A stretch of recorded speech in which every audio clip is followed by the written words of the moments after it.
Good morning, children. How are you all? I hope you are healthy and smiling. So, welcome to your today's English class. In our today's class, we are going to complete the 12th chapter of our book, that is Adjectives or Pronouns. Children, in our first session, we have already read about adjectives and pronouns.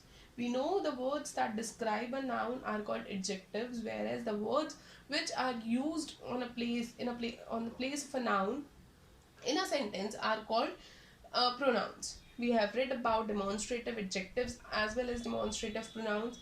We have read about possessive pronouns as well as possessive adjectives.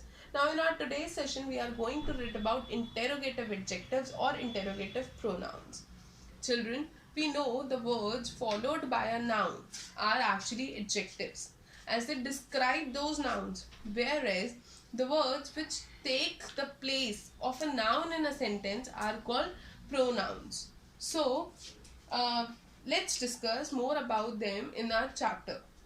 Children, we know words like which, whose, who, where, why, all these are interrogative words. These are called questioning words as they ask a question. So, these words, when they are followed by a noun, are called interrogative adjectives, whereas when they take place of a noun in a sentence, they are termed as pronouns, interrogative pronouns. Let's have a look at this example. Whose book is this and whose is that? Right?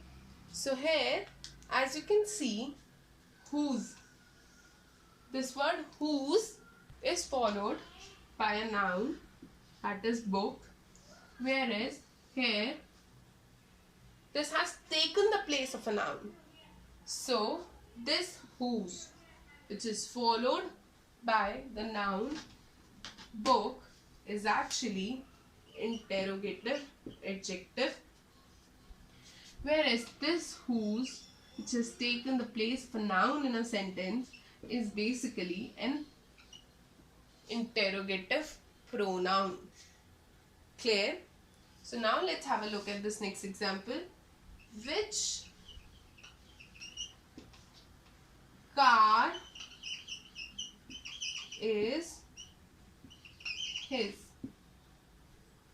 and which is hers? So here this questioning word which is followed by a noun car, and here this word itself is describing the noun. It has taken the place of a noun, so it is an interrogative pronoun. This is an interrogative adjective, this is an interrogative pronoun. Clear, children? So I hope this is clear to you. Now let's move on to exercise C of your book. In these sentences, underline the interrogative pronouns and circle the interrogative adjectives. So here you have to underline, you have to circle the interrogative pronoun and underline the interrogative pronoun and circle the interrogative adjective. Like suppose if I say who did that, right? Who did that? So here who is actually an interrogative pronoun. Whereas if I say which book are you reading? So here which is followed by a noun book and it is an interrogative adjective. Clear, children? So now your today's homework is you have to complete exercise C and D in your book. Clear, children? With this, I would like to end this class here only, and I hope you enjoyed today's session. I will see you in your next session. Bye. Take care. And yes, do revise all the types of interrogative pronouns and interrogative adjectives we have read here in our class. and you can revise the remaining parts also, which we have already read in our previous session. Bye. Take care.